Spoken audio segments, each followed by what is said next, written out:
Bueno, Shalom, buenos días para todos. Bueno, vamos a continuar con el estudio de Jonah. Jonah Hanaví, los saludo a todos, todas las personas que se conectan el día de hoy, cada persona que nos acompaña. Un segundito, vamos a ver hoy varios textos porque hay varios que son cortos realmente, ya nos vamos a ubicar. Alguien me preguntaba esta semana, versículo 11, listo, versículo 11 vamos a iniciar hoy. Alguien me preguntaba esta semana que en dónde podía conseguir pues una transliteración, digamos, confiable. Ojo, no traducción, sino transliteración. Transliteración es cuando yo encuentro lo que dice en el hebreo, su pronunciación. Sí, esa es la transliteración. Cómo se pronuncian los textos y eso. Pues yo encontré por aquí uno muy interesante. Bastante interesante. Se llama, ya les voy a mostrar, Biblia Hebraica Stuttgartensia, ¿sí? Hecho en o hecha en Alemania.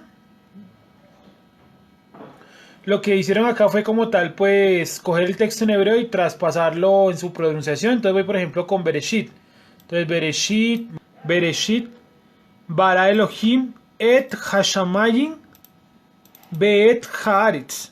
O sea, esas son las pronunciaciones de los versículos como tal. Sí, las transliteraciones. Y vamos entonces a continuar, en este caso con Jonah. Listo, por si les interesa, pues yo la tengo en PDF. Por si alguien la quiere, pues me dice y ahí puede usted comprobar los versículos de la escritura con la transliteración. Está todo, todo desde Génesis hasta el libro, obviamente, de Malaquías. ¿Sí? Es todo el, como tal, el Tanakh. ¿Vale? Vamos a iniciar entonces el día de hoy. Versículo número 11, ¿no? La semana pasada entonces habíamos quedado en el 10, donde dijimos que el creador ha creado esta gran tormenta por culpa o por causa de la huida de Jonás. ¿Y qué es lo que genera todo esto? Que los marineros tiren suerte, arrojen suerte y finalmente resuelvan que el culpable es Jonah porque la suerte cayó sobre él. Y dijimos que la suerte era probablemente utilizar o usar piedras o una piedra pulida por un lado y por otro no, para determinar si se era o no se era culpable. ¿Cierto? Que es lo más probable que hayan utilizado este método. Incluso en el hebreo encontramos el término lanzaron piedra. ¿Sí? Lanzaron piedra. O lanzaron como piedra. Entonces, esta acción que ellos realizaban era como tal para determinar si se era o no culpable en este caso, en el caso de Jonah. Pero esa suerte la utilizaban para un montón de cosas diversas. Entonces, viene el 10 donde le preguntan por qué has hecho esto, o sea, huir de la presencia del Creador. ¿Por qué le preguntaron eso? Porque ellos sabían que huía de la presencia del Creador, pues él se lo había declarado. Y le dijeron, ¿qué haremos contigo para que el mar se nos aquiete? Porque el mar se había embravecido o se iba embraveciendo más y más, ¿cierto? Vamos a ubicarnos entonces por acá. El texto realmente debería decir, y ellos dijeron a él, ¿qué haremos a ti y se calmará el mar? Porque el mar, se venía embraveciendo. El mar se venía embraveciendo. Ojo con eso. El mar se venía embraveciendo. Es decir, ya estaba revuelto, pero él iba aumentando su intensidad cada vez más. Cada vez más iba más enojado el mar, entre comillas, ¿no? Porque el mar pues no tiene carácter. Se iba enojando. Y finalmente ya los marineros pues comienzan a preguntarse, bueno, si este hombre es el culpable, ¿qué vamos a hacer con él? ¿Sí? ¿Qué vamos a hacer contigo? Entonces, aquí yo creo que ya los marineros en el versículo 11 entendieron que el culpable verdaderamente era Jonah. No solamente por la suerte, sino también porque vieron que el mar cada vez se ponía peor. Más adelante vamos a encontrar una pequeña esquinita por ahí que nos muestra algo muy interesante. Y le dijeron, ¿qué haremos contigo para que el mar se nos aquiete? ¿Qué haremos contigo? Una pregunta interesantísima, ¿sí o no? ¿Qué haremos contigo? ¿Qué haremos contigo? Es decir, ya están pensando en efectuar algún juicio en contra de Jonah. Pero digamos que ellos relacionaron que cualquier cosa que le pasara a Jonah está relacionado directamente con el mar. Es decir, si le pasa algo a Jonah, va a cambiar el flujo del mar. De hecho, hay una palabra por acá más adelante, esta, porque el mar se iba embraveciendo, esta se iba, podría ser también tomada como fluía más embravecido, fluía. Obviamente estamos hablando de agua, ¿no? Entonces, obviamente su comportamiento pues estaba alterado a causa de todo lo que estaba sucediendo.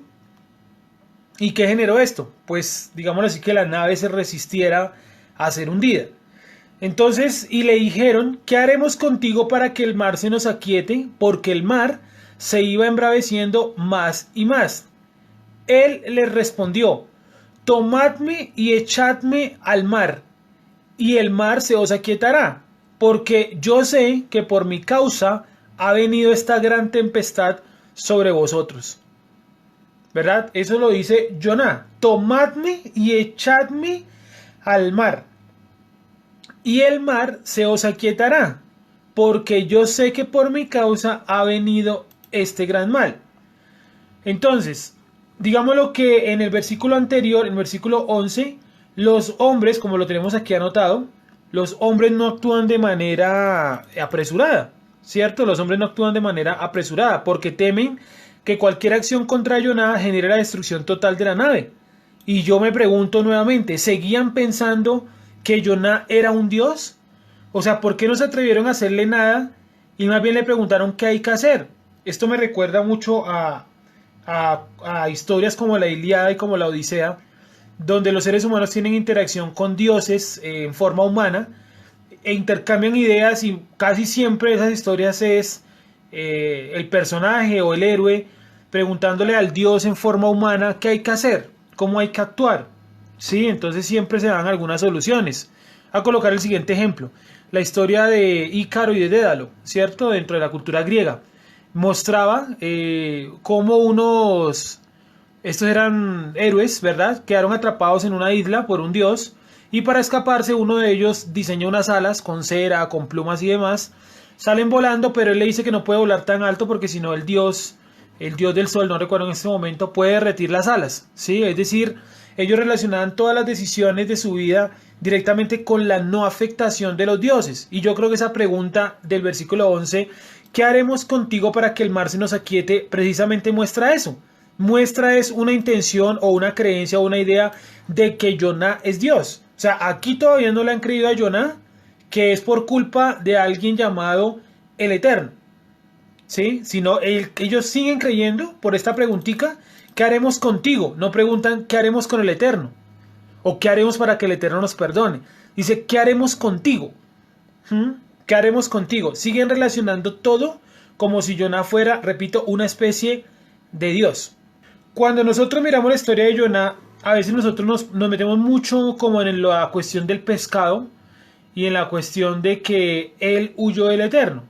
Sí, eso es importante, pero no quiere decir que como tal sea el único detalle a mostrar de la historia de Jonah. No, la historia de Jonah es mucho más amplia, ¿sí? Y es tan amplia que nos permite ver esto, las actitudes, por ejemplo, de los marineros. Aquí yo creo y veo que los marineros siguen enfrascados de que Jonah es Dios, o es un Dios en su forma humana, ¿sí? Entonces vuelvo y repito, historias griegas y fenicias son muy parecidas y muestran eso, cómo las personas interaccionaban con los dioses en su forma humana y les hacen preguntas y los dioses les dan soluciones, ¿sí? Porque el mar se iba embraveciendo más y más, ¿verdad? Y él le respondió, bueno, tomadme y echadme en el mar. Pero ¿qué hay de curioso en este texto? El de tomadme, miren lo que dice, y él le respondió a ellos, agárrenme y láncenme. Es la misma expresión que utilizó anteriormente para lanzar la piedra. Láncenme dentro del mar y se calmará el mar, porque sé yo que por mi causa esta gran tempestad vino. Esta gran tempestad vino. ¿Sí? Esta gran tempestad vino. O sea, ella no era normal una tempestad en aquel momento. ¿Sí? O sea, él nuevamente dice, esta esta gran tormenta ha venido. Y él respondió, tomadme y echadme, arrojarme, láncenme, así como la piedra, al mar, y el mar se os aquietará. Ya luego veremos cuántas veces repite la palabra mar. Muchísimas. Y el mar se os aquietará, porque yo sé que por mi causa o por mi culpa ha venido esta gran tempestad sobre vosotros. Otra vez la palabra gadol, o gadolá, o gedolá, dependiendo cómo la estoy utilizando acá. Supongo que como la tempestad creo que es femenina, debe decir gedolá. Entonces vamos a ver primero el texto 12, que nos dice de la siguiente manera. Y él le respondió, ¿verdad? Y él le respondió a ellos: agárrenme y láncenme dentro del mar y se calmará el mar, porque sé yo que por mi causa esta gran tempestad vino. Nuestro objetivo es encontrar la palabra gran. La palabra aquí está. Hazar, ¿cierto? La gran Hagadolá. Perdón. Así, Hagadol. ¿Sí? Hagadol. Entonces, gran tempestad. Encontramos nuevamente la palabra gran. Ahora vamos a hacer un recuento ahorita, porque ahorita nuevamente vuelve a salir la palabra gran. ¿Listo? Vamos a tenerlo ya a la mano. Bueno, Jonah no titubea en responder cuál es la solución. O sea, rapidito él dice: no, la solución es esta y esta. La solución es arrojarme al mar. ¿Por qué Jonah sacó esa conclusión? ¿Sí? Supuso que él tenía como tal que bajarse de ese barco. Y como no podían volver a tierra, ¿cuál era la solución? Pues que lo arrojaran al mar. No había otra solución. La solución es arrojarlo al mar, porque él entendió que mientras estuviera en ese barco, la tormenta iba a seguir contra ellos en general sin detenerse. O sea, el problema era él. El centro del ojo de la tormenta era él. Si él se bajaba de ese barco, el barco iba a seguir su rumbo totalmente tranquilo. El problema, repito, era él. Jonah entendía que todo era su culpa. ¿Cómo se puede llegar a sentir Jonah? ¿Arrepentido? Es decir, Jonah sabe que es por culpa de él, pero ustedes ¿cómo lo ven ahí? Yo no lo veo arrepentido. O sea, él no cometió un error al haber tratado de huir de la presencia divina. No, él sencillamente dice: bueno, ustedes se quieren salvar, tómenme, arrójenme al mar. Pero yo a Jonah lo veo todo el tiempo tranquilo. No lo veo desesperado. No lo veo de pronto como en las caricaturas lo ponen, que lo muestran como desesperado por la tormenta y también asustado. No, los que están asustados, y más adelante lo va a decir, son como tal los marineros. De hecho, ya antes lo habíamos mencionado. Pero Jonah no está asustado. Él no está asustado. ¿Por qué no está asustado él? Porque él sabe muy bien que todo eso es el propósito divino. Tal vez no entiende que va a terminar en Nínive en unos días, no. Pero entiende que la tormenta y todo eso está siendo generado por el Creador. Y que al Creador es imposible huirle. Por lo tanto, si se preocupa, si no se preocupa, no sucede absolutamente nada. Porque igual, si está dentro de su voluntad, va a terminar sucediendo. Entonces lo que él dice simplemente es: arrójenme al mar. Yo me tengo que bajar de este barco. Porque yo sé que por mi causa ha venido esta gran tempestad sobre vosotros. Entonces, ¿ustedes lo ven arrepentido? A ver, leo los comentarios. ¿Ustedes qué opinan? ¿Jonah ahí está arrepentido? Sí, otra vez la palabra gadol. Nuevamente, ¿no? Hay unas palabras que se repiten mucho. Descender, grande, mar, lanzar. Sí, es un texto atípico. O sea, uno no escribe un texto narrando algo o sea, todos los versículos son diferentes. Sin embargo, por versículos siempre encontramos palabras que se repiten, ¿cierto? Que es repetitivo, repetitivo, repetitivo, pero el texto mantiene su lógica. No es un poema, no, es una prosa. Y esto nos muestra entonces la genialidad de la persona que compiló este libro. Yo no creo que haya sido Jonás, realmente. Yo creo que Jonás le transmitió esto a otra persona para que lo escribiera. Está escrito en tercera persona. Sí. En cambio, el libro de Isaías y Jeremías, que sí fueron escritos en parte por ellos, sí está narrado en primera persona. Entonces yo creo que el libro de Jonás fue escrito en tercera persona, y fue porque Jonás se lo tuvo que haber contado, esa historia se la contó algún escriba, o era una historia transmitida, digamos, de generación en generación, ¿cierto? Desde la época de Jonás, y finalmente se decidió colocar en físico. Cuando ustedes miran la historia de Jonás desde un punto de vista histórico, pues obviamente la historia no va a tomar la parte milagrosa, pues la historia no está dedicada a explicar milagros. La historia dice: bueno, este libro está ubicado en tal época, en tal tiempo, o por la manera de escribirlo esto o aquello, ¿verdad? Pero el libro de Jonah es muy complicado de ubicar porque tiene palabras y expresiones que al día de hoy no se saben realmente a qué tiempo de la cultura hebrea pertenecieron. Casi todos señalan pues que el libro pudo haber sido escrito más o menos como por la época en la que sucedió, porque una cosa es la época donde sucede y otra es donde se escribe.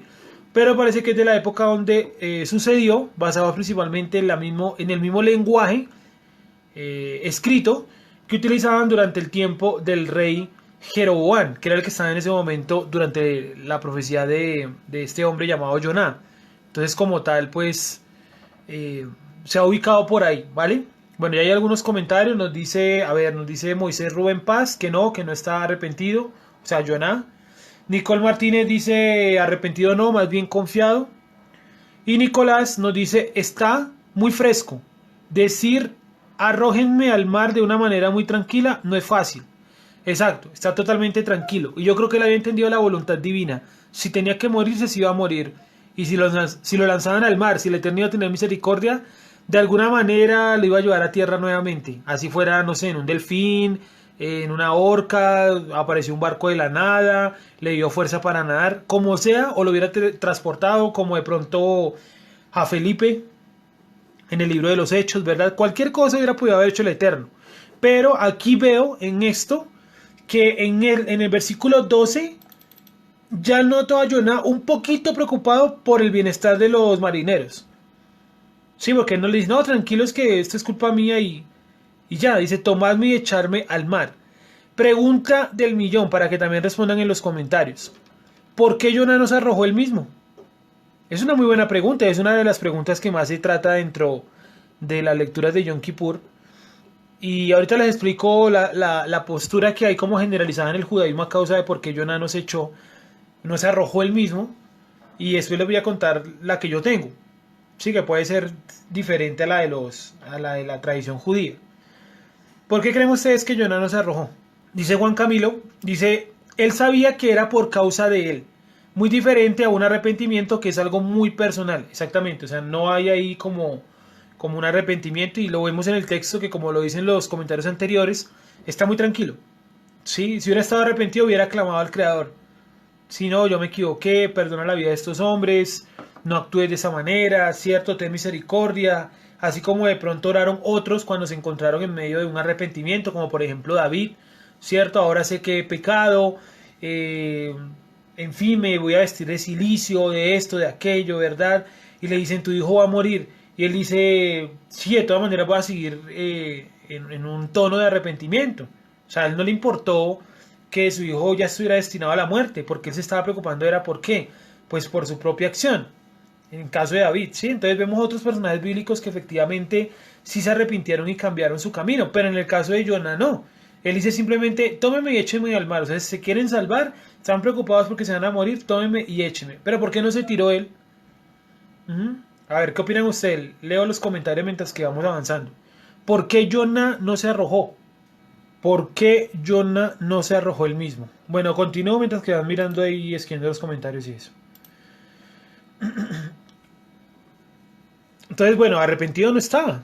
Sí, ahí estamos de acuerdo todos los que comentamos y yo también. Arrepentido no estaba.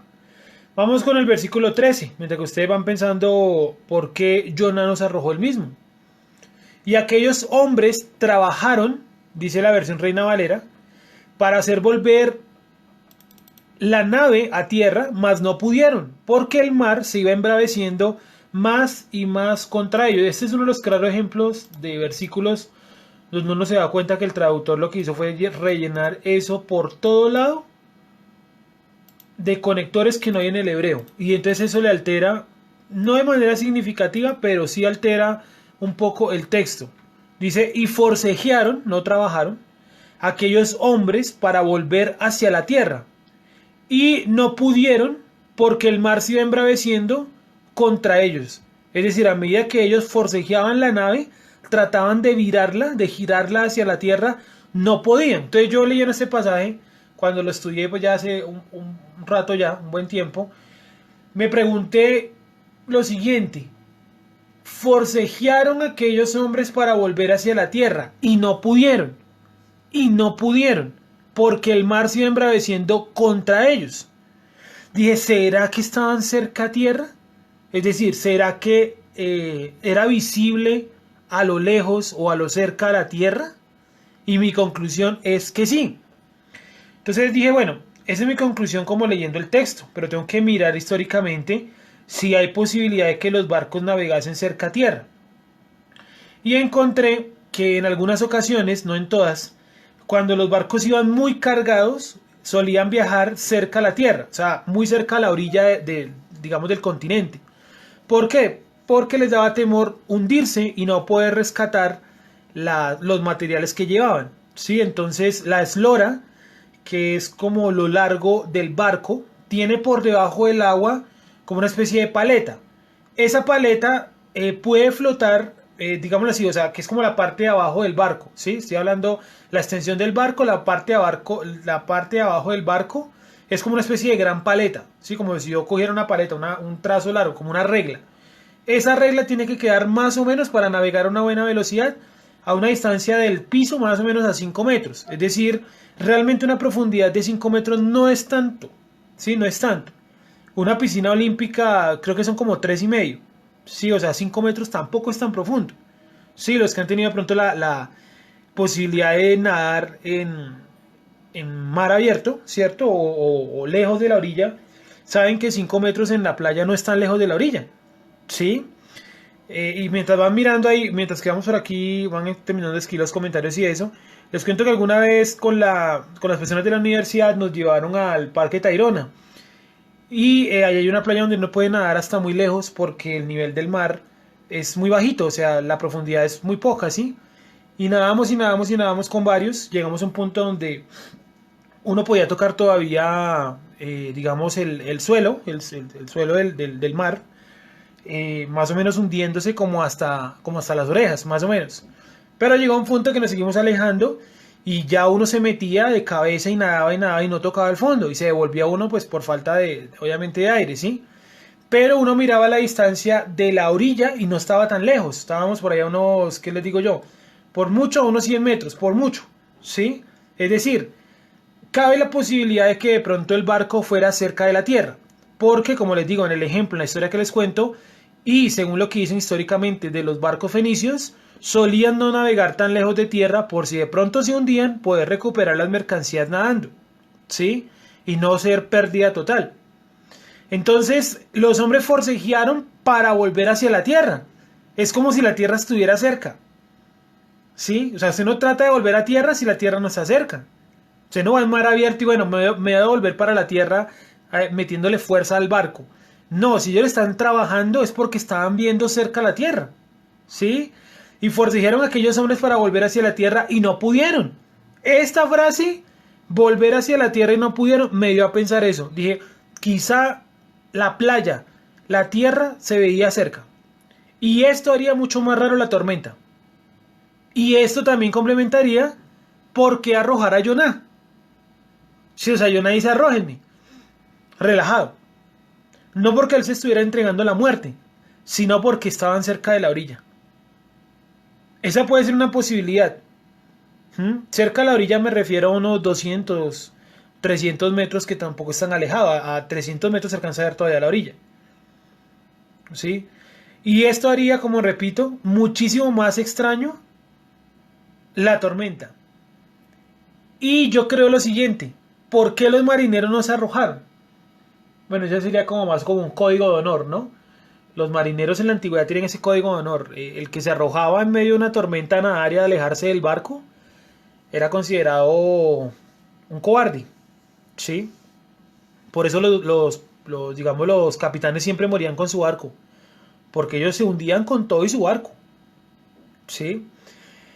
Entonces, bueno, ahí encontramos cositas interesantes, ¿no? En una sola frase. Ahora sí leo los comentarios mientras que vamos por aquí ubicando un poco el texto de la Reina Valera. ¿Listo? Dice, bueno, dice Moisés que no sabe por qué Jonah no se arrojó. El juicio, dice Nicole Martínez, entre comillas, y la pregunta fue planteada por los hombres que estaban allí, por lo cual él pretende que la acción también sea desarrollada por ellos. Les da un nivel de responsabilidad en la situación. Sí, eso está muy interesante. O sea, como que los compromete también para que ellos hagan algo y poder encontrar esa calma que estaban buscando, la calma del mar, no una calma espiritual. Dice Olga, dice Galu, dice, tal vez como eran gentes que creían en otros dioses, Jonás les hace demostración del poder del Eterno sin tener él nada que ver. Y así ellos ven el poder del Creador del cielos y la tierra. Bueno, el cielo y la tierra, se me ocurre eso, no sé, bien. Sí, exactamente, digamos que estoy de acuerdo con las dos posturas en cuanto a que la acción queda en manos de los marineros y los marineros, aunque les da esa opción, toman por otra opción. ¿Cuál es la opción que ellos toman? Trabajar, o como lo dice realmente el término, forzar o... ¿cómo era? Se me olvidó. Forcejear, ¿cierto? Forcejear contra la nave para que volvieran a tierra. Más no pudieron.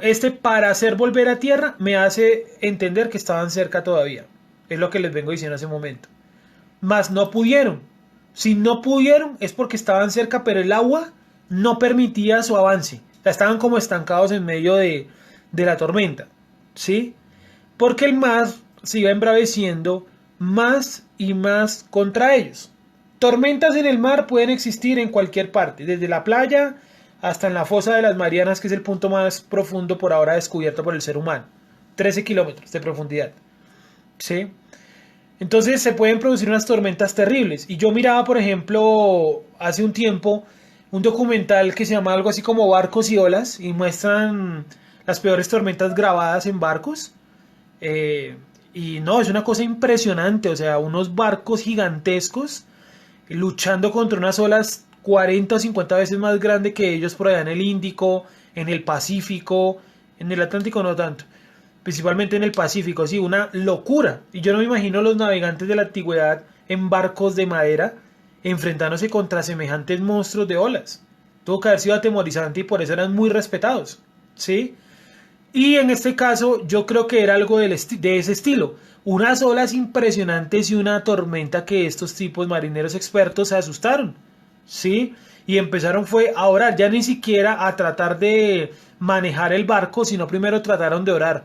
Luego lanzaron suertes, era Jonah.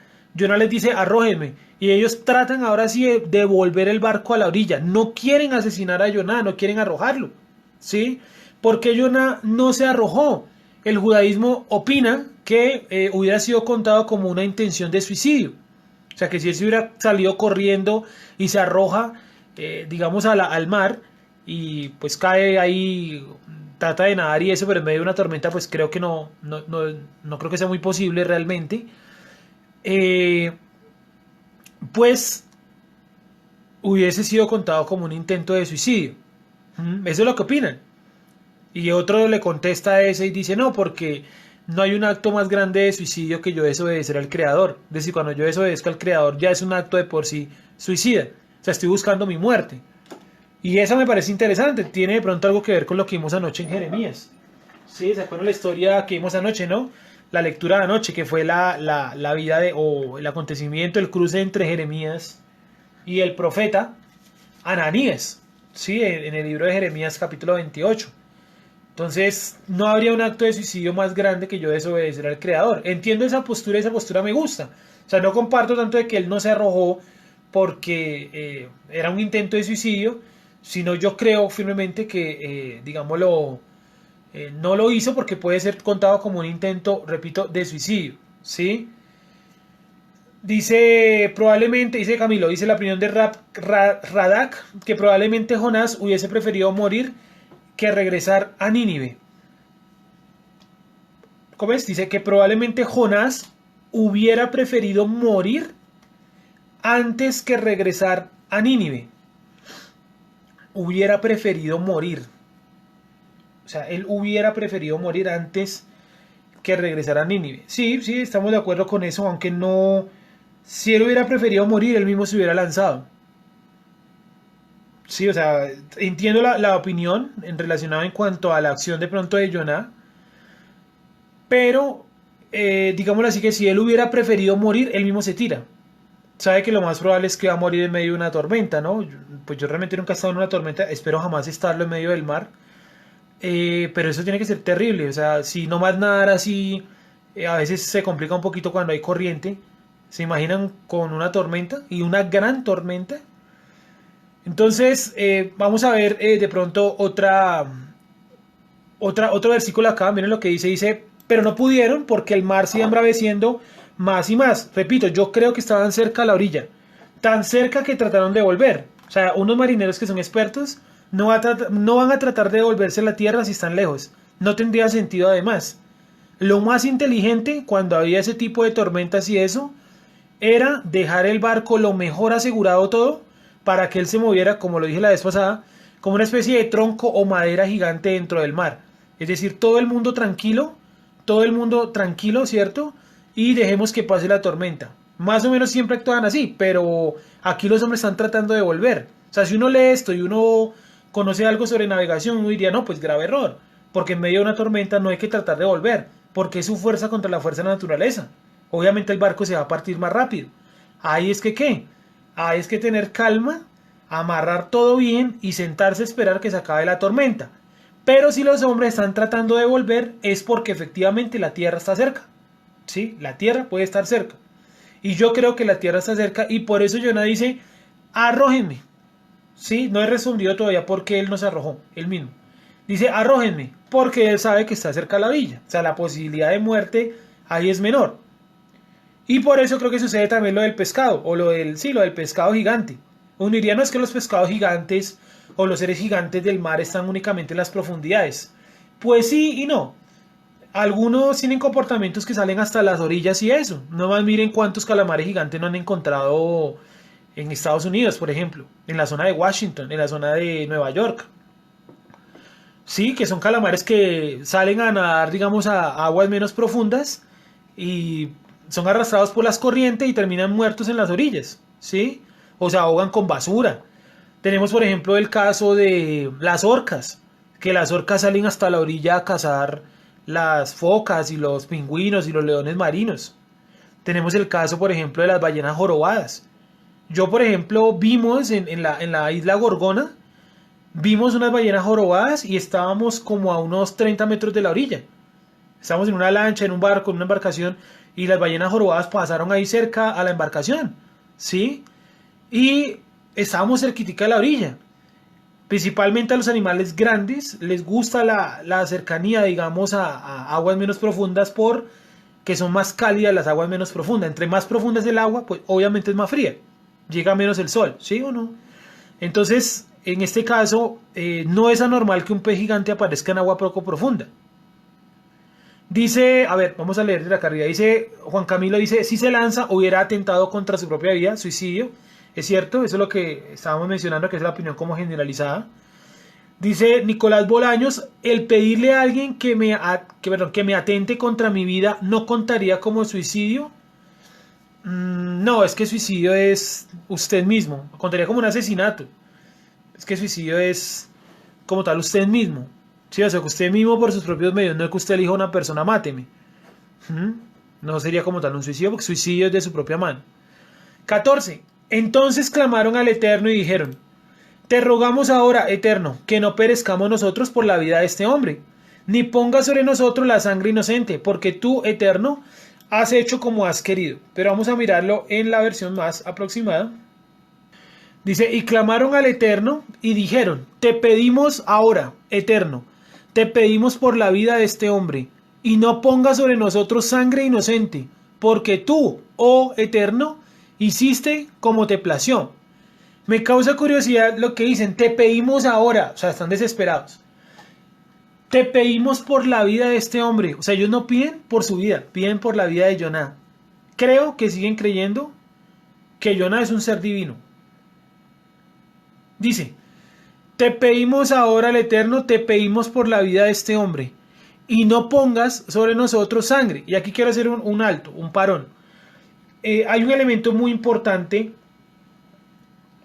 y es cuando usted lee la escritura y aparecen otros pueblos, sea el pueblo que sea, egipcios, cananeos, filisteos, etc. Tenemos que entender que la Torah nos narra sobre ellos, ¿cierto? El Tanakh, toda la Biblia nos narra sobre ellos. Pero a veces nosotros creemos que para entender la Biblia, yo solamente debo entender la mentalidad hebrea. O sea, sí es la más fundamental. Digamos que de toda la Biblia, hay un 90% que es mentalidad hebrea. O sea, yo tengo que entender cómo pensaban en aquella época y cómo actuaban. No cómo pensaba o cómo actúa o cómo dicen las opiniones del siglo 6, 7, 8. No, no porque esas opiniones están ligadas a un tiempo, ¿cierto? Tengo que tratar de encontrar en los términos hebreos como tal qué pensaba y qué era lo que estaba sucediendo. Sí, que es lo que han hecho, hemos tratado de hacer todos, los que alguna vez hemos tenido contacto con algún texto bíblico y hemos pensado, venga, ¿por qué en la Biblia sucedió esto, X o Y? ¿Cierto? Normal. Pero para entender completamente la escritura, y por eso en la clase de historia lo hacíamos o lo hicimos cuando salían pueblos extranjeros, era tratar de ver esos pueblos. ¿Por qué? Porque si usted, por ejemplo, encuentra en la parashá de esta semana que están los madianitas, usted no puede decir, como dicen algunas corrientes, madianitas paganos. No, hay que saber si eran paganos, hay que saber qué paganismo practicaban, a qué dioses adoraban, en qué creían, cómo veían ellos el mundo, para yo tener un concepto mucho más grande. Y miren, les voy a poner este ejemplo tan sencillo. Con el gigante, se me olvidó el nombre, Goliat, ¿cierto? Goliat le dice a David, con palos y con piedras vienes a mí como si fueses a enfrentar a un perro. Con palos y con piedras. Con palos y con piedras. ¿Cierto? Si yo no entiendo por qué el filisteo utiliza esa expresión, palos y piedras, no, es porque David llevaba un palo en su mano. Pues sí, obvio. Pero ¿qué simbolizaba el palo y la piedra para los filisteos? ¿Y por qué menciona un animal como el perro? ¿Sí? Entonces, si yo no me meto en la mentalidad de los otros pueblos, es muy complicado. Cuando dice que el ángel de la muerte pasó por la tierra de Egipto y mató a Faraón y al hijo de Faraón que se sentaba en su trono, ¿cierto? Si yo no entiendo que los egipcios colocaban a sus hijos, ¿verdad? A sus herederos, los colocaban en ese trono de manera simbólica para que ellos empezaran como a reinar y eso en pequeños asuntos, pues yo creo que es un niño que se sentaba ahí a jugar y a tomar el té sentado en la silla del papá.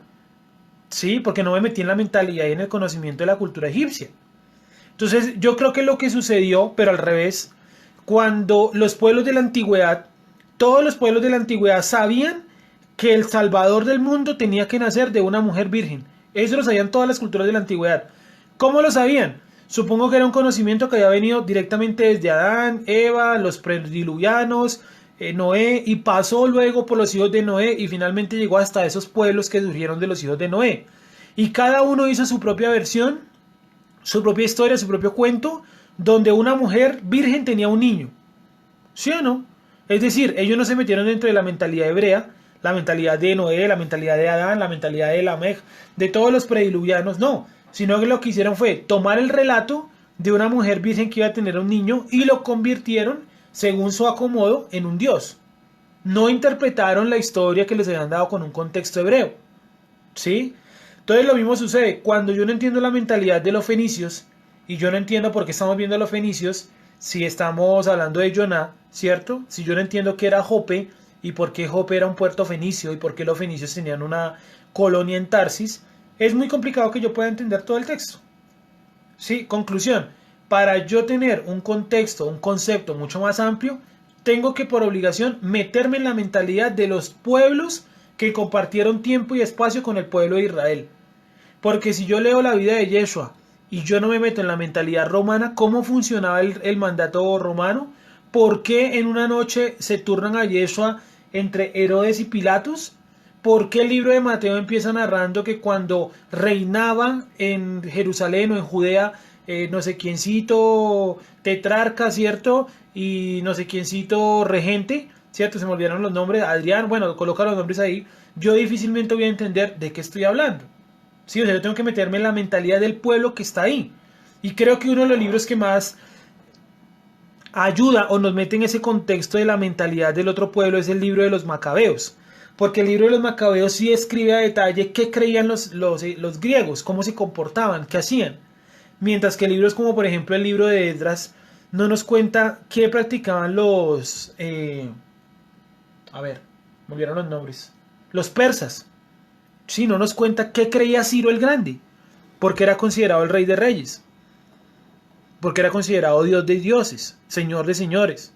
¿Por qué él se colocó esos títulos? ¿De dónde los sacó? porque son los mismos títulos que llevaba Yeshua, ¿cierto? Señor de señores, Rey de reyes. ¿De dónde sacó Ciro esos nombres? ¿Quién se los dijo?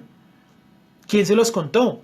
¿Por qué aparece profetizado en el libro de Isaías? Con nombre propio y todo. Si Isaías es 200 años antes de los persas.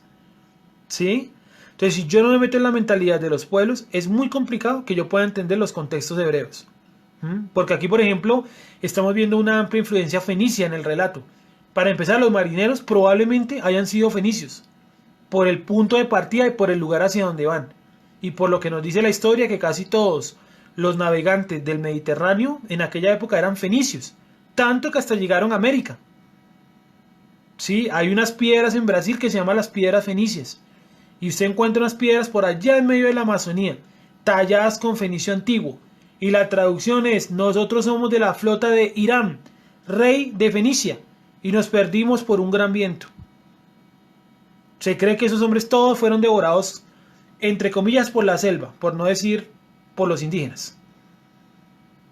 Continúo. Y clamaron al Eterno y le dijeron, clamaron al Eterno y dijeron: te pedimos ahora, Eterno, te pedimos por la vida de este hombre, y no pongas sobre nosotros sangre inocente, porque tú, oh Eterno, es como una especie de admiración, tú, Eterno, hiciste como te plació. Y este texto también tiene sus cosas interesantes, como todos los que hemos visto. Entonces, primero que todo, cuando entendieron que en definitiva no podían echar marcha atrás, decidieron clamar al Dios de Joná. Pues si él era el causante de esta tormenta, o sea, el Eterno, podría ser también quien la calmara. Y lo más curioso del texto es que lo invocan por su nombre. Vamos a ver con las opciones. Yo traigo 4 opciones. O el relato cita el nombre del creador para que entendamos. O sea, ¿por qué lo invocan por el nombre? La primera opción es que el relato del libro de Jonás fue escrito por una persona que colocó el nombre del creador a propósito para que nosotros los hebreos entendamos de qué están hablando. O sea, no fue que los marineros dijeron eso, sino que el escritor dice: ellos clamaron a Yahweh o al Eterno. ¿Sí o no? Entonces, bueno, puede ser una buena opción, ¿cierto? Vamos a ver. Segunda opción, quizá los hombres ya conocían de antes ese nombre. O sea, como se conoce, por ejemplo, el dios de los hindúes, Brahma. ¿Sí? Entonces usted escuchó: no, mi dios es, digamos, Yuhei-Bahei. Ay, sí, el dios de los hebreos. Como que ya era de cultura tradicional, ¿cierto? Conocer el nombre de los dioses de los pueblos. O estos hombres, tercera opción, o quizás estos hombres eran hebreos renegados que también desertaron de su fe. Esta opción es alocadísima, pero yo no creo que sea esa. O sea, que los marineros hayan sido hebreos que hayan apostatado de su fe. ¿Y por qué hice todo el preámbulo de los fenicios? Porque nos puede ayudar un poquito. O Joná se los dio a conocer en ese momento, siendo un símil de Yeshua, que también dio a conocer su nombre. Es decir, ¿qué fue lo que pasó ahí? ¿Por qué los marineros terminaron invocando al Dios de Israel directamente con su nombre? Porque ellos bien pudieron haber dicho: Dios de Jonás, ayúdanos. Pero no, lo tratan por su nombre. Yuhei-Bahei. Y creo que lo utilizan incluso hasta 2 veces. A ver, un segundito. Míralo acá. Aquí hay uno. Yuhei-Bahei. Y por aquí tiene que estar el otro. Yuhei-Bahei. ¿Sí? Utilizan 2 veces el nombre del creador. No, si lo está utilizando Joná, pasamos la hoja y no pasa absolutamente nada, porque es un profeta, es un israelita, conoce, bla, bla, bla, habla con él, Dios le manda mensajeros, ¿cierto? O sea, es como que Moisés tiró un palo y se convirtió en serpiente. Pues sí, pues es que no es Moisés, es Dios, ya, punto. ¿Sí? O sea, no hay como, ¿qué fue lo que pasó ahí? No, es lógico, ¿cierto? Pero si un brujo tira un palo y se convierte en una serpiente, esa sí es para analizar qué fue lo que sucedió ahí. ¿Sí? Entonces aquí yo creo que estos hombres de pronto pueden ser como muy a lo Balaán. Balaán también decía: Yuhei-Bahei me habla. Y dice que en las noches él no hablaba con Yuhei-Bahei sino con Dios, con Elohim. O sea, con un ser poderoso, pero no era el creador. Y él estaba seguro que era el creador. Estaba segurísimo que era el creador. Hasta que al final, en la última profecía, él dice: ya me di cuenta que no es por este lado. que este no es Dios, no, no, no. Sino que lo que el Eterno quiere que diga es lo siguiente. Cetro de Israel, ¿verdad? Luna, ¿cómo es que le dice? Estrella del Poniente. Bueno, le da un montón de categorías al Mashiach. Pero entonces viene nuevamente la pregunta. La pregunta es, ahora hemos dejado varias en el aire para responderlas ahora al final, hacer un recogido al final. Y es, ¿por qué los marineros utilizaron el nombre del creador? ¿Es una cuestión del relato? ¿Los hombres ya conocían este nombre? ¿Como usted conoce los nombres de otros dioses? ¿O eran hebreos renegados? ¿O Yoná se los dio a conocer? ¿O escucharon que Yoná dijo, no, esto es por culpa de mi Dios tal? Y después ellos repitieron eso y ya. Así como dice el punto D, que él lo dio a conocer. A ver, mientras que van respondiendo los comentarios, voy a continuar. ¿Listo? A ver. El Eterno, que no perezcamos nosotros por la vida de este hombre, ni ponga sobre nosotros la sangre inocente, porque tú, el Eterno, has hecho como has querido. Y tomaron a Yoná y lo echaron otra vez.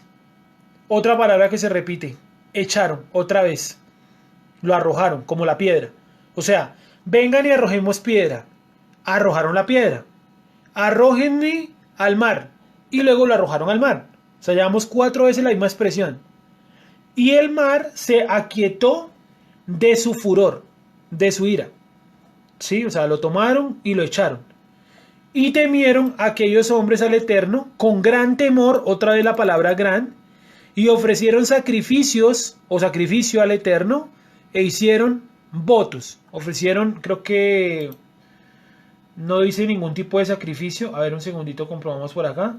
Creo que dice encendieron ofrenda encendida. Sí, ofrecieron cosas prendidas en fuego, ya sean animales o plantas, que el texto no lo dice, e hicieron votos, pero no se declara qué tipo de votos o promesas hicieron estos hombres.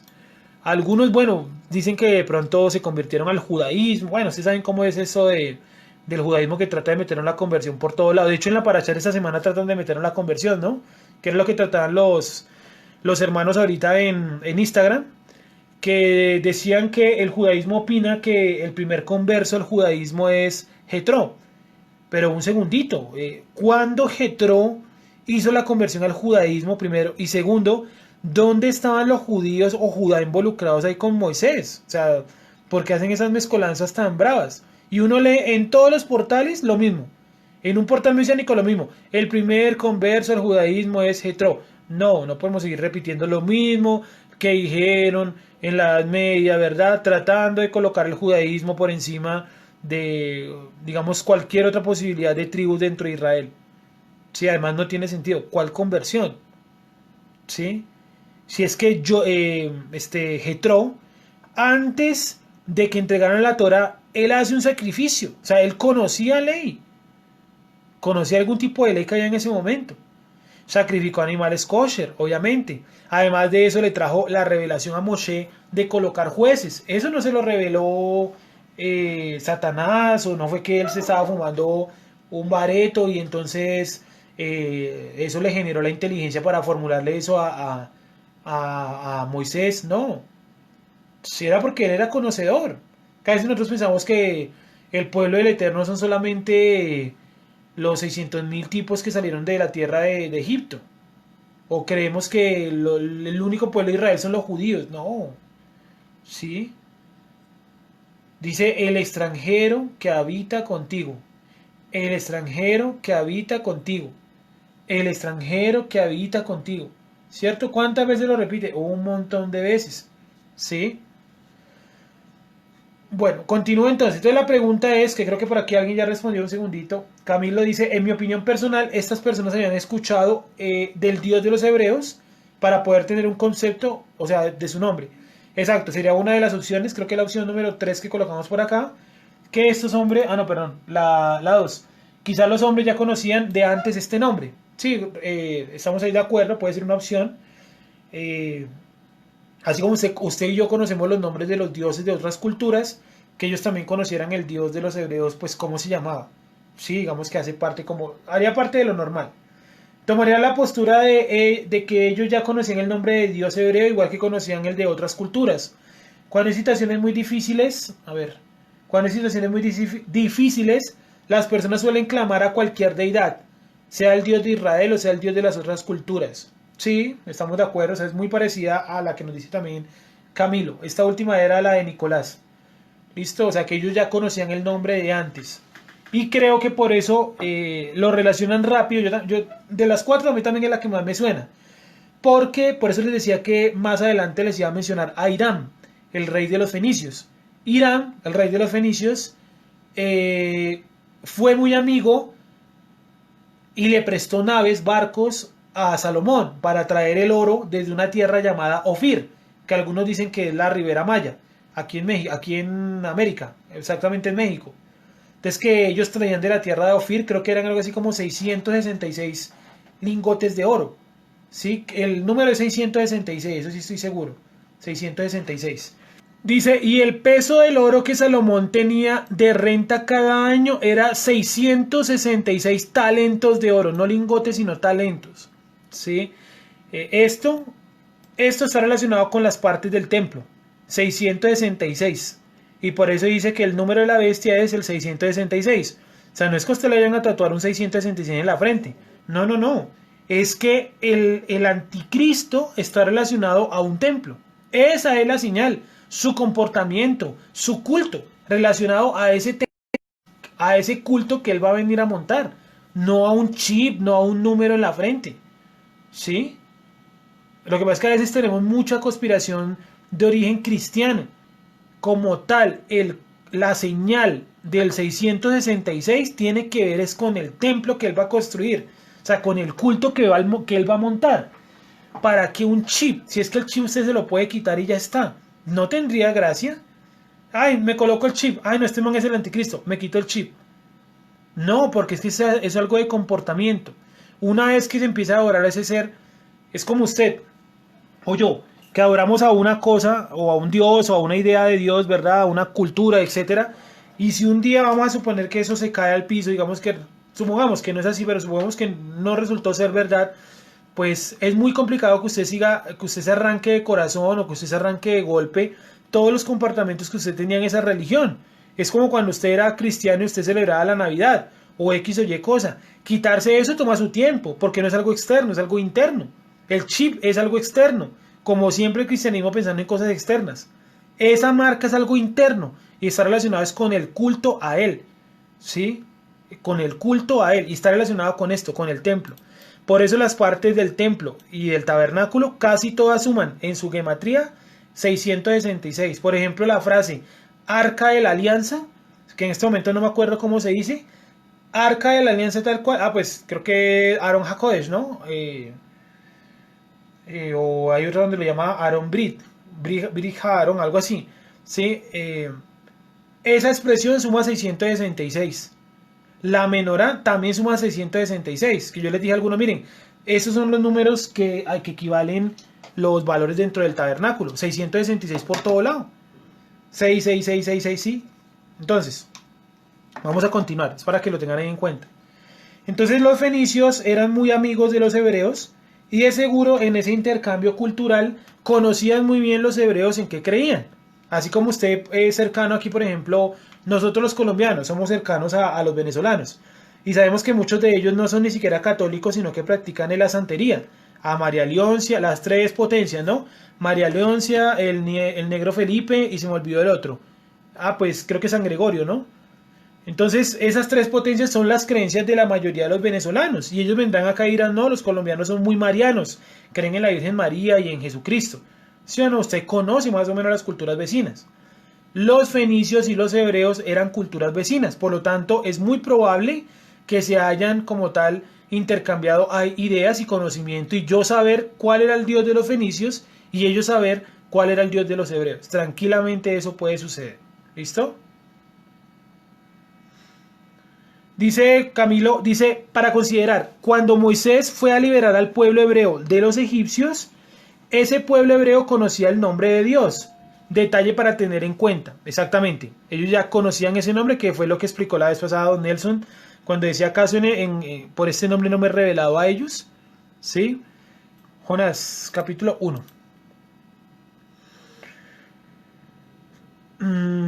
donde vamos casi en el 14, ¿no? Dice, y aquellos hombres trabajaron para hacer, no más, dice, y tomaron a Jonás y lo echaron al mar y el mar se aquietó de su furor. Y temieron aquellos hombres al Eterno con gran temor, otra vez la palabra gran, y ofrecieron sacrificio al Eterno e hicieron votos. ¿Sí? E hicieron votos. Temieron aquellos hombres al Eterno. O sea, lo temieron hasta cuando el mar se aquietó. Ahí sí sintieron temor. Antes no. Por eso digo que ellos no habían entendido que era algo sobrenatural hasta más adelante. Creo que hasta acá, hasta el 15, hasta el 16, perdón. Donde se dan cuenta que efectivamente lo que había dicho Jonah era verdad. Que estaba relacionado con el Dios de los hebreos, no con él. Y entonces ahí sí temieron no a Jonah, sino al Dios de los hebreos, al que ellos le habían clamado anteriormente. Entonces yo creo que de las cuatro opciones, la más acertada, lógica o aproximada a la realidad es que como los fenicios eran un pueblo vecino de los hebreos, conocían el nombre del Dios, o por lo menos algo muy cercano a ese nombre, por parte de los israelitas. Repito nuevamente, Hiram, el rey de los fenicios, era muy amigo de Salomón. Dice, por ejemplo también Hiram, rey de Tiro, envió embajadores a David, y madera de cedro y carpinteros y canteros para los muros, los cuales edificaron la casa de David. Sí, no el templo, sino la casa de David. Hiram, rey de Tiro, envió también sus siervos. Bueno, entonces Salomón envió a decir a Hiram. Bueno, aquí dice por ejemplo que Hiram oyó las palabras de Salomón, se alegró en gran manera y dijo, bendito sea hoy el Eterno. El rey de los fenicios conocía el nombre del Dios de Israel, que dio hijo sabio a David sobre este pueblo tan grande. Y envió Hiram a decir a Salomón, he oído lo que me mandaste decir, yo haré todo lo que te plazca acerca de la madera de cedro y de la madera de ciprés. Dio pues Hiram a Salomón madera de cedro y madera de ciprés y toda la que quiso. Y Salomón daba a Hiram 20,000 coros de trigo para el sustento de su familia y 20 coros de aceite puro. Esto daba Salomón a Hiram cada año. ¿Sí? Hiram, o la tierra de los fenicios, es una tierra estéril, pero tiene una ventaja enorme. Y es que es una tierra muy, digamos, propicia para la navegación. O sea, esa playa o esas playas de los fenicios eran las más propicias y las mejor ubicadas para navegar. Entonces hicieron un intercambio. Hiram le daba madera traída desde el Líbano y Salomón le entregaba a Hiram trigo y aceite para poder sustentar su familia. Normal, un intercambio porque son amigos. Más adelante dice que incluso fueron muy amigos y hicieron la paz. Miren, por ejemplo, el Eterno pues dio a Salomón sabiduría como le había dicho, y hubo paz entre Hiram y Salomón, e hicieron pacto entre ambos. ¿Sí? Eran amigos. Entonces, si el rey de los fenicios conocía muy bien a los hebreos, tanto que por acá utiliza el nombre, ¿sí? Sea bendito hoy Jehová, dice Hiram, el Eterno. Vemos que también el pueblo también pudo haber conocido el nombre del Creador. No hay ningún problema con eso. Sí, no es como opinan algunos rabinos, no todos, porque no todos tienen esa opinión.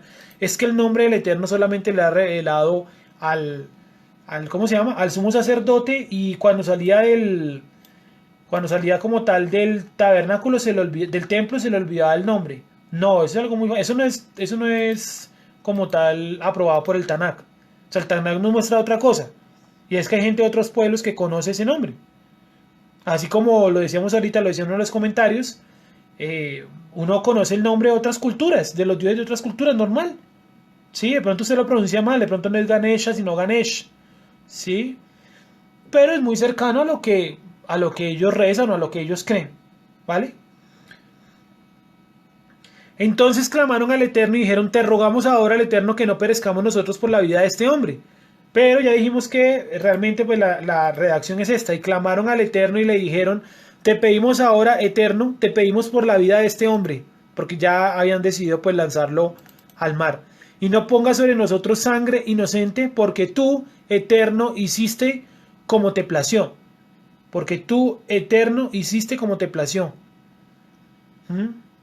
Tú hiciste como te plació. Ahora sí, ¿por qué Jonah no se arrojó él al mar? Porque él sigue estando como en un acto de indiferencia hacia los marineros. Les dice, si se quieren salvar, láncenme. Pues yo no me voy a lanzar. Entonces, si quieren salvar, láncenme. Pero no está diciendo, venga, yo los voy a salvar. ¿Qué hubiera sucedido si él se hubiera lanzado a sí mismo? Él hubiera quedado como el Dios. O sea, él se lanzó, él nos salvó, él es nuestro Mesías, nuestro Salvador. Entonces, mejor que él aguarda. O sea, lo estoy colocando en dos perspectivas. Primero la de Jonás. No me lanzo porque es para salvarlos a ellos. Y la otra, él no se lanzó porque si no hubiera quedado él como el salvador de los marineros. Apenas que él se lance, apenas que él diga, bueno, yo me voy a lanzar, coge impulso y se tira y el agua se calma y él como que queda ahí metido en el agua o no vuelve a salir, yo de Fenicio hubiera dicho, ¿sí ven? Ese man era Poseidón o era Neptuno, los dioses del agua, ¿cierto? Entonces me parece que va por las dos vías. No se lanza, si lo salva él, queda él como Dios. Y otra es porque él está indiferente todavía hacia los marineros. Es decir, él no les dice, venga, yo me lanzo y para que ustedes se salven, pobrecitos ustedes. Acuérdense que versículos anteriores él estaba dormido mientras que ellos estaban gritando de miedo. Entonces yo lo sigo viendo como indiferente. Jonás fue en 4 veces indiferente. Así como 4 veces también hemos repetido algunas palabras. Indiferente al llamado del Creador. Indiferente al llanto de los marineros. Indiferente dentro del gran pez 2 días. Al tercero se asustó.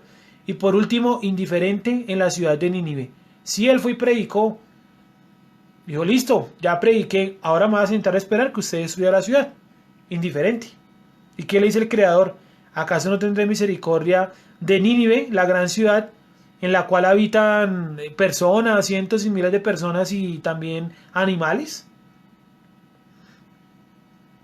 ¿Sí? Entonces, 4 lugares de indiferencia. Al Creador, a la naturaleza, ¿cierto? La tormenta y esto. A los marineros. No, otra vez. A ver, digámoslo como lo dijimos al principio. Al Eterno. O sea, a su llamado, ¿no? De ir a Nínive. Segundo, a la tormenta y al llanto de los marineros. Tercero, dentro del gran pez. Y cuarto, cuando fue a Nínive predicó y se sentó a esperar que los destruyeran. O sea, lo mínimo que uno querría después de que, digo yo, ¿no? Digo yo sin haber sido enviado a Nínive. Es muy fácil uno opinar sin haber sido enviado a Nínive. Pero digo yo que por lo menos cuando uno enseña y eso, como que el anhelo de uno es que por lo menos alguien crea o alguien entienda o sí, como que fluya por lo menos en una persona lo que uno trata como de comunicar. Pero Jonás dijo, listo, misión cumplida, ahora vamos a esperar que Dios también cumpla su parte, ¿no? Él dijo que los iba a destruir, yo ya hablé, pues ahora tiene que destruirlos. Pero pues ya sabemos que no funciona así. Entonces 4 lugares de indiferencia de Jonás. Espero que lo puedan anotar también por ahí, aunque más adelante lo encontramos. En las próximas clases por ahí lo vamos a encontrar. 4 opciones, yo creo que es esta la más correcta. Igual ahí coloco varias, por lo menos las que yo veo. Por si de pronto ustedes quieren tomarla o dejarla, bueno, ahí hay más opciones o quieren hacer la suya misma, en fin. Oraron primero por la vida de Jonás y luego que no se les acusase de la muerte de este, pues Jonás para ellos era un inocente. Es decir, ha sucedido todo eso, pero ellos siguen llamando a este hombre que sangre inocente, es sangre inocente. Pero yo diría, pero ¿cómo así inocente si es que este man está huyendo? Este man no es tan inocente.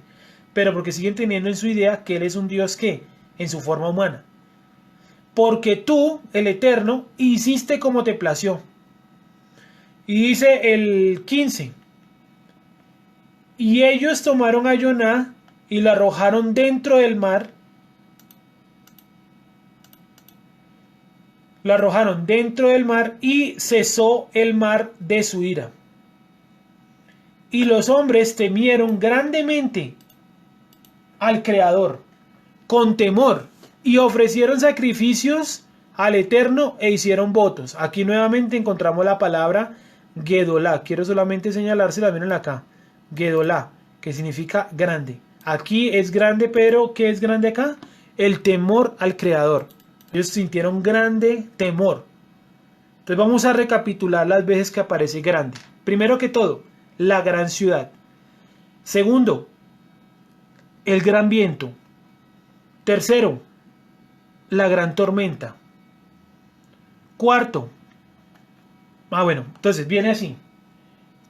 La ciudad, grande. El viento, grande. La tormenta, grande.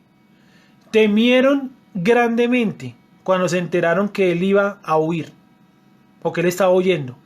Y el número 5 que encontramos acá es que después de haberlo lanzado y de que se calmó todo, sintieron temor también. 5 veces la palabra grande en apenas 16 versículos. No es normal. No es normal. No es para nada normal, de hecho. Vuelvo y repito las 5 veces grande para los que toman nota ya en casa. Primero, la ciudad. Segundo, el viento. Tercero, la tormenta. Cuarto, cuando sintieron temor, un gran temor porque se enteraron que él estaba huyendo. Quinto, el gran temor que vino sobre ellos cuando arrojaron a Jonás y todo se calmó. 5. 5 veces la palabra gran. 3 veces la palabra descender. Como 7 veces la palabra mar. Esa no la hemos contado todavía porque todavía nos queda... Todavía no ha salido del mar. La vamos a contar cuando salga del mar, que es cuando el pescado lo escupe. O más bien lo regurgita, ¿no? Escupir es otra acción.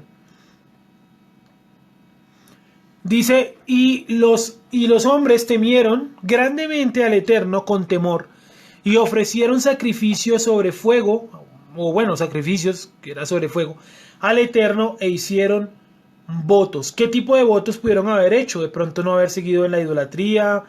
Bueno, tantas cosas que pueden surgir ahí que no es claro el texto. O sea, el texto nos dijo, hicieron votos por esto y por aquello no.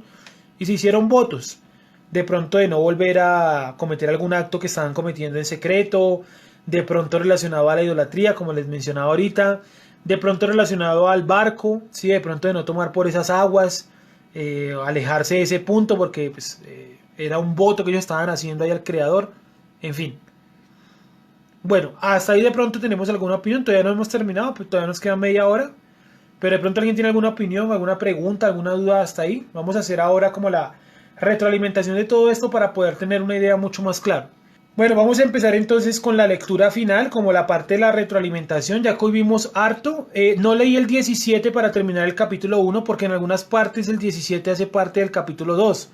De hecho, en el Tanakh de Katz, el versículo 1 solamente tiene 16 versículos. Y el 17 viene a ser el número 1 del capítulo 2. Porque miren ustedes que queda raro esto en el capítulo 1. O sea, lo arrojaron, ¿no? Dice, y temieron aquellos hombres al Eterno con gran temor y ofrecieron sacrificio al Eterno e hicieron votos. Pero el Eterno tenía preparado un pez que tragase a Jonás, y estuvo Jonás en el vientre del pez 3 días y 3 noches. ¿Sí? 3 días y 3 noches. Entonces yo leí hasta el 16 porque considero que hasta ahí llega el capítulo 1. O sea, estoy de acuerdo con la división que hace el Tanakh de Katz y no con la que hace la Reina Valera. División de los versículos. Vamos a leer entonces desde el versículo número, que fue el de hoy, el 11.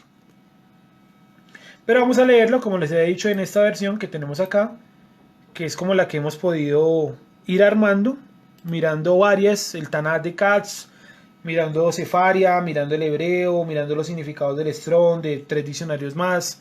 Uno de ellos es el diccionario Bind, sí, que ya estaba viendo una entrevista de una persona que él dice, me parece muy extraño, me parece un hombre muy extraño porque él dice que él es experto en el lenguaje hebreo. Miren, era. Dice, yo soy experto en el lenguaje hebreo. Y le preguntan si los israelitas cruzaron el Mar Rojo. Y él dice, no cruzaron el Mar Rojo, cruzaron fue un lago. Entonces el entrevistador le dice, bueno, ¿y dónde encontramos como la aseveración de que sea verdaderamente un lago? Dice, lo que pasa es que la palabra yam se le da a un cuerpo grande de agua. Puede servir para mar, pero puede servir también para lago. Conclusión, sí puede haber sido el mar. Y de hecho la historia, los rastros arqueológicos nos muestran que efectivamente fue en el mar. Pero bueno, en fin. Pero lo curioso de todo es que le pregunta que si él conoce la traducción o el diccionario Strong. Le pregunta a alguien por internet. Y él dice, no tengo conocimiento de qué es el Strong. Entonces me pareció raro. Dije, pero ¿qué tipo de experto en hebreo es este? No porque el strong sea lo máximo, sino al contrario, el strong es lo básico. ¿Sí? Entonces, si alguien quiere ser experto en hebreo, supongo yo que tendrá que conocer algo del strong.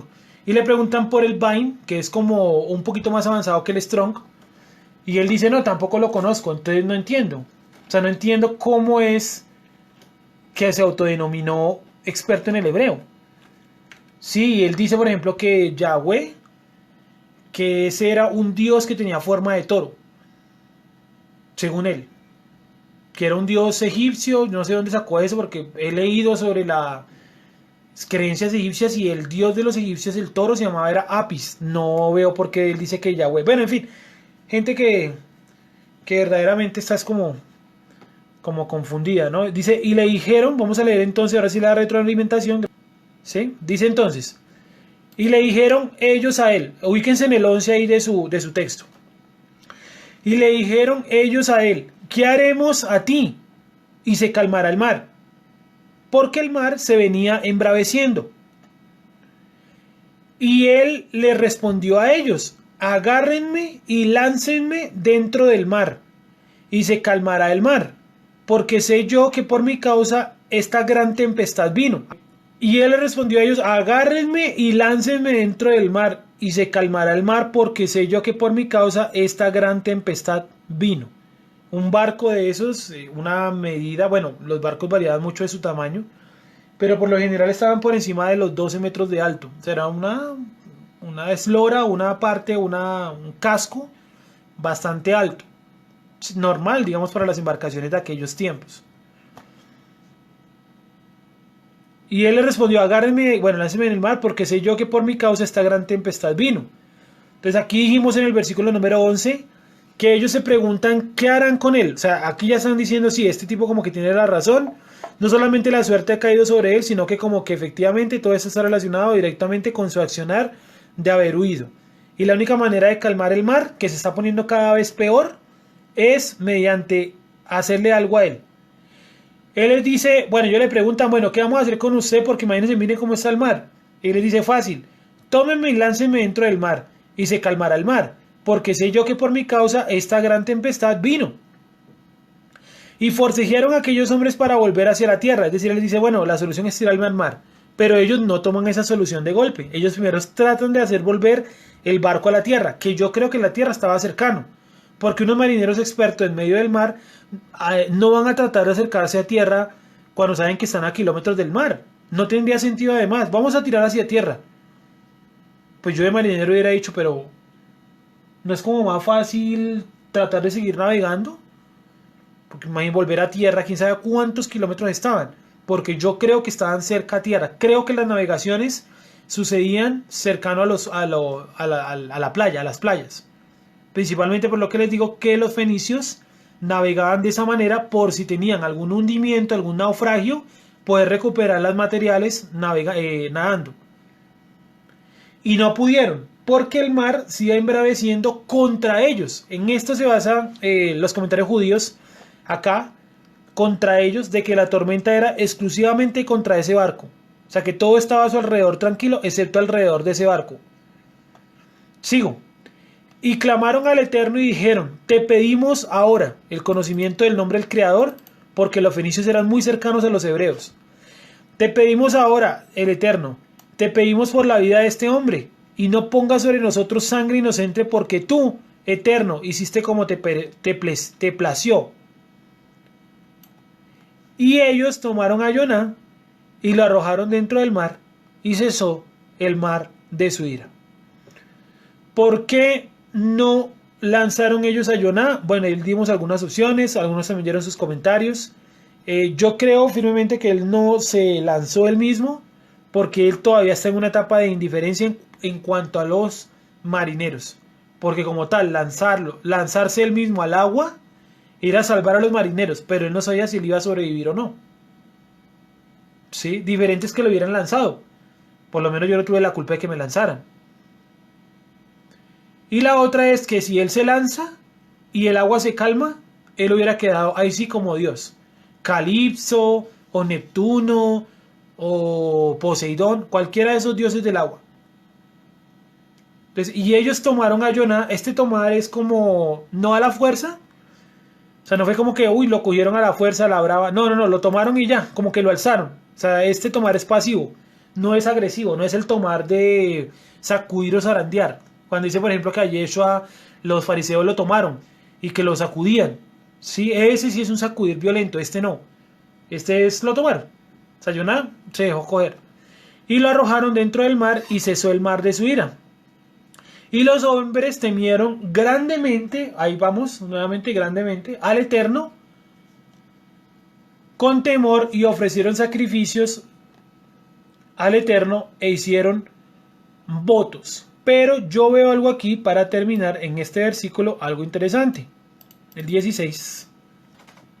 En ese texto 16, lo que vemos acá, dice lo siguiente. A ver, Bayiru, ¿cierto? Hanashim, Jirá, Gedolá, sintieron gran temor. Et Yuhedbahei. Y ahí es donde vamos a parar. Ellos sintieron gran temor. Aleftab Yuhedbahei. Pero ofrecieron. A ver, ¿dónde quedé? Acá. Vallisebug, ¿cierto? Sebaj Le Yuhedbahei. Es decir, ellos sintieron gran temor al Eftab Yuhedbahei, pero hicieron sacrificios únicamente a Yuhedbahei. Esta partícula ya sabemos que no tiene traducción en ningún idioma, ni siquiera en el hebreo como tal. Entonces, ¿cómo así que temieron a Et Yuhedbahei, pero ofrecieron sacrificio fue solamente a Yuhedbahei? Está raro, o sea, es extraño. Sí, es poco usual. Yo les pregunto entonces, ¿qué creen ustedes? ¿Por qué dice que le temieron a Aleftab Yuhedbahei y sacrificaron solamente a Yuhedbahei? Raro, ¿no? Es extraño. O sea, los que saben qué significa esta partícula, Aleftab, saben que no es normal encontrársela cerca a esta palabra. Pero aquí es extraño que los marineros temieron a Et Aleftab Yuhedbahei. Dice que hicieron votos, sacrificios, pero al Eterno. ¿Por qué no dice que Aleftab Yuhedbahei? Eso es lo extraño del texto. Bueno, realmente busqué, traté como de entender y no me dio. No pude como relacionar por qué le colocaron Aleftab Yuhedbahei. Sí, es complicado porque la partícula Aleftab, repito, no tiene una traducción como tal. Entonces, al no tener traducción, es muy complicado poderla enganchar con la lógica del texto. Entonces, por eso ustedes van a ver que en todos lados dicen que temieron a Jehová. Por ejemplo, acá el 16. Y temieron a aquellos hombres al Eterno. Pero no está solamente el Eterno. O sea, no dice solamente Yuhedbahei. Dice también Aleftab. ¿Sí? Entonces sería algo pues como para verificar ahí por si de pronto alguien lo encuentra algún día. Pero no sé, está complicado de buscar. Está complicado de buscar y más de buscar de entender. Yo lo busqué en el canal de Cats y también lo ignoran. ¿Sí? Otros dicen que no, ya me acordé. Que eso es una expresión para guardar silencio. O sea, como que ellos guardaron silencio porque como no se sabe la traducción, entonces vamos a guardar silencio. Bueno, es interesante, es una interpretación interesante. Pero ese Aleftab tiene que significar algo. O sea, no puede ser un silencio. Hasta le colocaron en tiempos modernos vocal. La E en ese caso. Para que suene et. Bueno, conclusiones hasta acá. Los marineros le preguntan a él qué van a hacer con él para que se calme el mar. Él dice, si ustedes se quieren salvar, si ustedes, no yo, si ustedes se quieren salvar, láncenme al mar. Ellos por temor a Jonás, sigo insistiendo que ellos lo consideraban un dios en una forma humana, tratan de devolver el barco a la orilla, quiere decir que están cerca de la playa.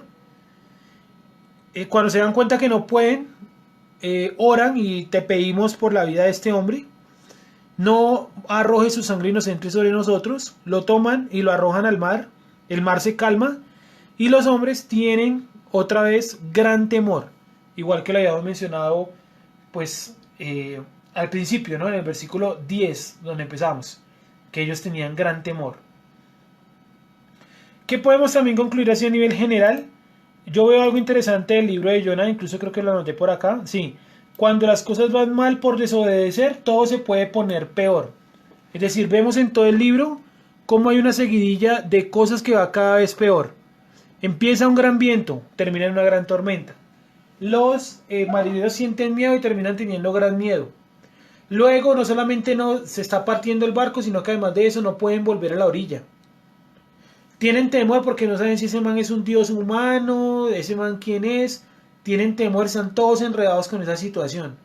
Entonces yo veo que el libro de Jonah, trata de decirnos eso, que cuando yo desobedezco al creador, todo va en una escalera, pero hacia abajo, en cuanto a descender, o sea que todo se va poniendo peor, y lo que puede estar mal se puede poner peor, ¿sí? Se puede poner peor. Aquí se acaba la tormenta, pero ahora viene algo peor, y es lo del pescado gigante.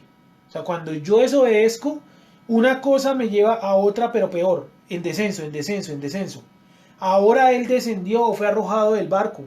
Luego él va a ser tragado por el pescado. Y vamos a ver cómo dice que el pescado, qué fue lo que hizo con él. Vamos a ver, creo que es en el capítulo 3, al final del 2. Dice, hay una palabra, sí, al final del 2, donde dice que el pescado, no me acuerdo cómo es que dice, y mandó el Eterno al pez y vomitó a Jonás en tierra. Vomitó. No estoy seguro ese término acá si es así, vomitó, realmente no lo sé. Sí, pero no sé, pero creo que podría llegar a ser eso de lanzar. No es la misma expresión. Bueno, entonces él es arrojado del mar, perdón, del barco, de la embarcación, y luego se lo traga este pez, lo devora este pez. Finalmente pues termina llegando hasta las playas del imperio asirio, desde donde camina hasta llegar a Nínive. Dice aquí Rubén, que Moisés Rubén dice, en Zacarías también está cuando dice que lo traspasaron, Aleph Tab. Sí, cuando dice que mirarán al que traspasaron, a mí, ¿cierto? Y llorarán por él como si fuera por un hijo unigénito.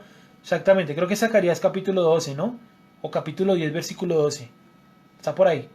Ah, no, es en el 10, es en el 10, sí. Bueno, entonces recuerden, cuando las cosas van mal por desobedecer, todo se puede poner peor. Y todo se va a poner peor.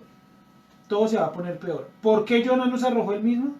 Tenemos esas dos perspectivas. Si él se tira, él queda como el salvador del barco. Y segundo, su indiferencia hacia el dolor, el temor de estos marineros. Porque él sabía muy bien que era por culpa de él. O sea, que no era algo que no se pudiera controlar. Se iba a controlar cuando Dios se encargara directamente, pues, de él. Y vamos a orar entonces. Recuerden el día miércoles, el pequeño resumen de esta enseñanza del día de hoy. Capítulo número 5 de Jonah Hanabi, perdón, episodio número 5 de Jonah Hanabi en Instagram y en YouTube. YouTube de los videos largos, Teruay Israel. Ya está hasta la número 5, o sea, la anterior. Y esta de hoy sería la número 6, ¿vale? Para los que también les gusta de pronto volver a escucharla. Que tengan buena tarde todos. Shalom.